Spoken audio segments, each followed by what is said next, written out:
청지는 나무 고무 세대가지 바지 탁탁다야 나무 고무들이 가지 탁탁다야 나무 고무들 가지 탁탁다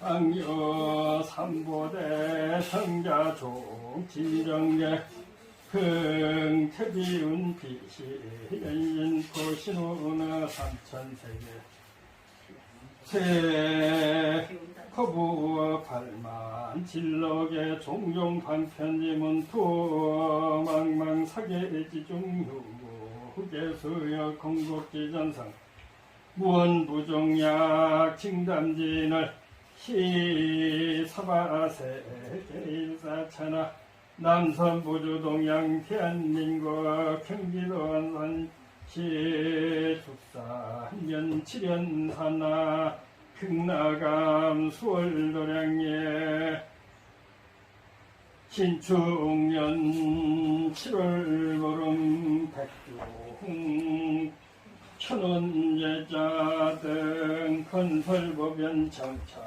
공양 채망용용 후진삼보 자존문군 잡고 안기묘원자 우국의 설명양이예창 청옥리비수제 채채 순미은 상감인 시자강 국조 비선 근경일신 선진 삼천나무이 침고 대대자비 최고 구중생리 자리 안녕병고 위장양의 실과자 시진상거 기자광영의 불가야 복장천문무예 일체중생 자, 오늘은 백중에 대해서 백중의 뜻과 의의를 좀 설명할까 합니다. 이 부처님 당시에 신통제일이라고 하는 목련존자가 계셨거든요. 부처님 이제 10대 제자 중에 그 신통이 제일이래요. 목련존자가. 그 목련존자는 이제 우리가 쉽게 하라는 아무리 먼 사람도 생각만 하면 볼 수 있고 또 과거, 전생, 미래 이런 걸 다 알 수가 있고 또 요새 말하는 축지법이라고 하죠. 변신술도 할 수 있고 그래서 신통력을 다 가지고 있는 최고의 제자였거든요. 그래서 신통제일, 목련존자 이렇게 그 다음에 이제 지혜제일, 사립을 이렇게 얘기하거든요. 그 다음에 수행제일, 포교제일 이렇게 있는데 그 목련존자께서 도를 이루고 자기 어머니가 어디 태어나셨나 이렇게 보니까 지옥에 빠져 있더라고요.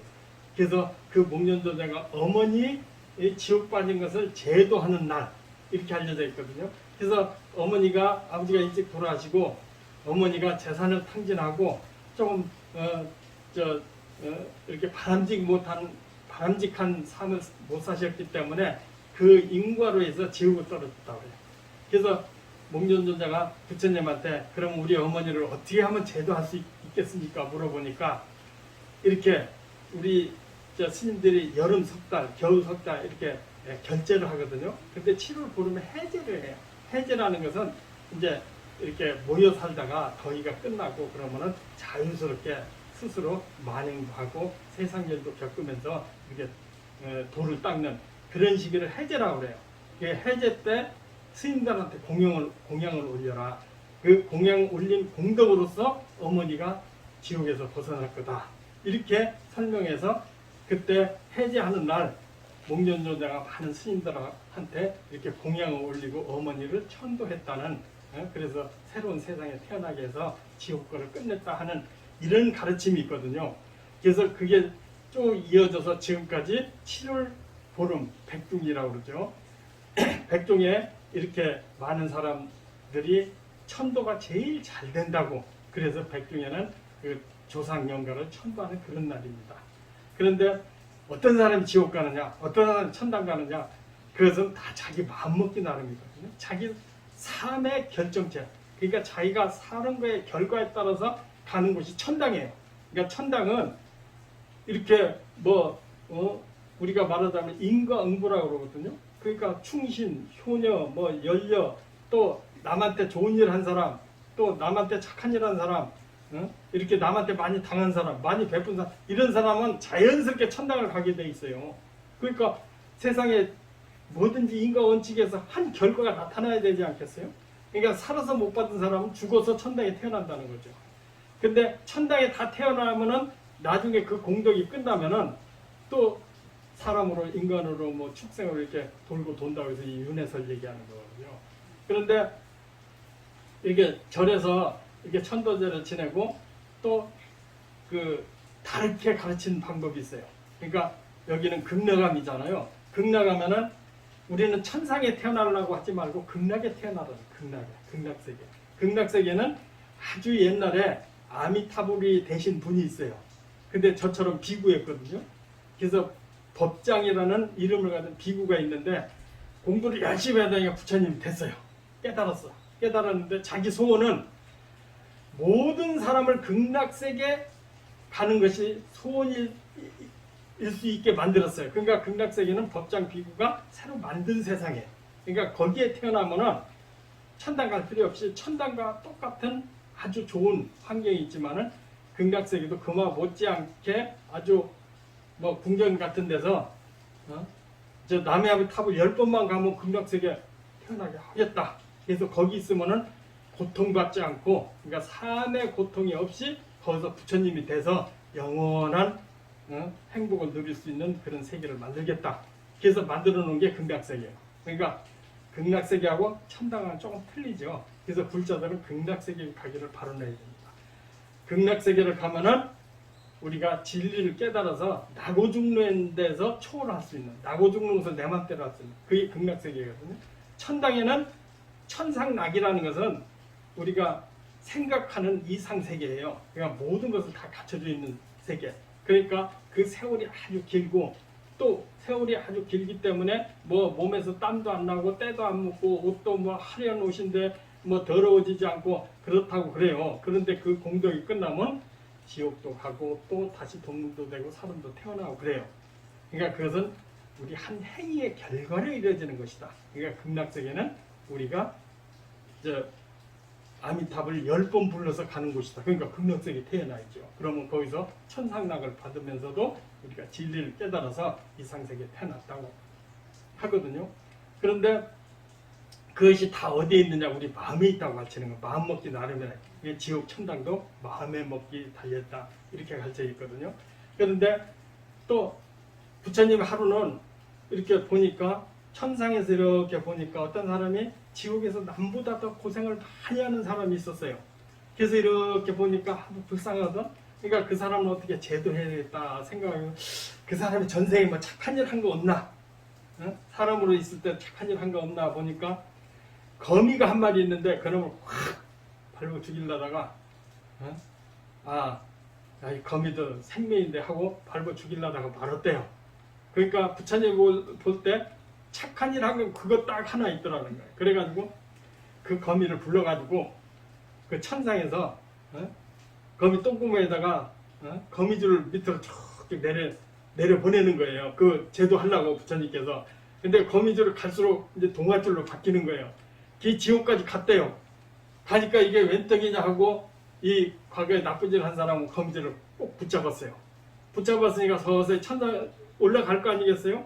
그러니까 그 사람만 올라가는 게 아니고 많은 사람이 이제 그 동아줄 잡고 요새 아프간처럼 극락에 가려고 막 붙들고 늘어지는 거야. 그러니까 그 거미줄이 동아줄로 바뀌었는데 끊어질까봐 밑에 사람을 발로 막 차는 거야. 그 사람은 어떻게 됐겠어요? 그게 점점 그 거미가 기운이 빠져서 그 동아줄이 거미줄로 바뀌더니 또 끊어져서 다시 지옥 갔다는 그런 설화가 있습니다.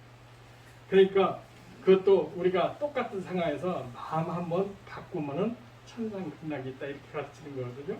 그러니까 천상은 우리가 좋은 일 해서 가는데 극락세계는 이렇게 천도제 지내고 할 때 여러분들이 남의 앞에 탑을 10번 하면은 그런 거 다 묻어두고 극락세계 수 있다고 가르치는 거거든요.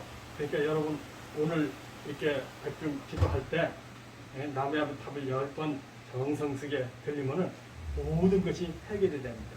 그런데 우리가 기도할 때 보면은 지장보살도 얘기했고 아미타불도 얘기했잖아요.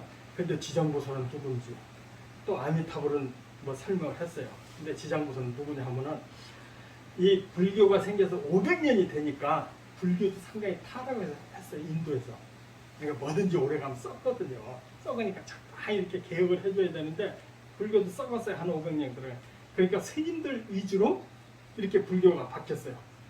그러니까 500년 전에 이제 신도들은 그냥 스님들한테 공양이나 바쳐 돈은 우리가 닦게 이렇게 된 거예요. 그러니까 신도들이 우리 천당 가는 것도 좋지만은 우리도 진리를 좀 알아야 되겠습니다.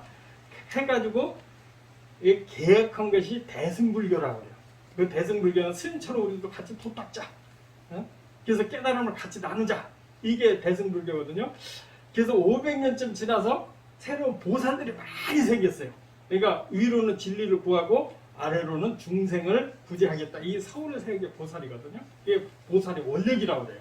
우리 뭐 무당도 요새는 보살이라고 그러는데 뜻이 좋으면 다 보살이에요. 그래서 그때 보살로 나온 것이 이루 말할 수 없는 보살님들이 많이 나와요. 그 보살님 보면은 스님들은 어디 절에 보면은 탱화를 보면 스님은 꼬질꼬질하게 그려놨어. 그러니까 얻어먹고 뭐 도 닦으니까 뭐 체면 차릴 필요가 없잖아요. 근데 보살님들은 막 아주 여기 보살님 여기 보면은 막 아주 남잔지 여잔지 호화찬란한 옷에다가 왕관에다가 막 이렇게 쓰고 아주 거룩하고 위험 있는 중성의 보살들이 막 생겨나요. 그래서 나도 저렇게 되겠다. 또 부처가 되겠다. 그래서 보살이라는 것은 위로 진리를 구하고 아래로는 중생을 제대하겠다는 원력을 세운 사람들이에요. 그러니까 우리가 보살이 되고자 하라 이거예요. 대승불교는. 그 보살이 되면은 나도 위험이 있어지고 제복이 생기고 또 신분이 고급화된다는 얘기예요. 그러니까 남의 중생을 제도하려니까 위대해져야 될 거 아니겠어요? 그래서 보살 그림은 아주 화려하고 멋지고 인물도 아주 최고로 잘생겼어요. 근데 다 중성이 됐잖아요. 중성. 그런데 뭐 내가 뭔 얘기하다 이래 지금 했는데 그런데 500년 지나니까 모든 보살, 지장보살 얘기하다 이렇게 됐잖아요. 그러니까 지장보살이 누구냐 하면은 부처님이 10대 제자 중에 아까 목련존자라고 그랬죠. 목련존자. 목련존자로 대승불교가 되니까 우리가 위대하게 좀 이렇게 해야 사람들이 아 저는 지장보살처럼 돼야 되겠구나 이렇게 생각이 들어가. 그때 목련존자께서 세운 원력이 있어요. 또 대승권에서 원력이 생겼어요. 그러니까 목련존자는 지장보살로 화해하게 됩니다. 다시 나타나게 돼요. 나타나서 뭐라고 했느냐면은 지옥 중생이 한 사람이라도 남아있으면 나는 저 부처가 되지 않겠다. 그러니까 난 지옥 문 앞에 서가지고 모든 사람의 지옥 중생이 하나도 안 남을 때까지 나는 지옥 중생을 구제하겠다. 원력을 써요. 그게 보살의 원력이라는 거예요. 일반 형무소 가는 중생들 제도하기 힘들어요. 근데 지옥 중생은 오직 하겠어요? 그 중생을 다 구제해서 한 사람도 안 남을 때까지 원력을 세워서 제도하겠다. 이거 엄청나죠. 그 뜻이. 그래서 대승불교는 그 뜻이 엄청나다.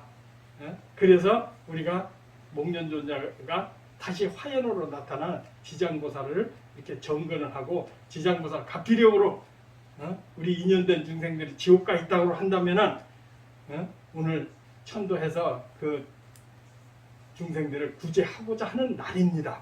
그러니까 여러분들 이제 남의 답을 10번을 지시임으로 하고 또 마음속으로 나도 한번 지옥 중생 건지겠다. 그러면 그 사람 얼마나 위대하겠어요. 마음이 위대해지니까 풍채도 위대해지고 또 내세에 아주 거룩한 사람이 태어날 수 있거든요. 그러니까 오늘 그 신축년 백중일은 우리가 위대한 사람으로 한번 바뀌어보자. 그러니까 마음을 좀 크게 먹고 또 지옥 중생도 제도하겠다고 했는데 우리 뜻을 좀 크게 보살의 원력을 가십시다 하는 말씀으로 법문을 대신합니다. 예, 감사합니다. 산과 십장 남북 평화 통일 우순 중로 만리남락 불의영예 법년 성기도 금기도환성시 죽선면 지연사나 극나 감신중년 백등등열 기도 발언 동참 대자 각각 정부 체각기 삼재팔란양 이술 사업자들 수대 동공부자 승인 학업자 총명 이체신중소 소망의 원만 성취지 경기도 완성시 죽선면 칠연산나 극락감 7월 백종기도 동참제자 각각 등루 제각기 삼재팔란영이 소멸 사업자 수대통 공무자 승진 학업자 총명 미체신중소 소망의 원만 성취지대 연우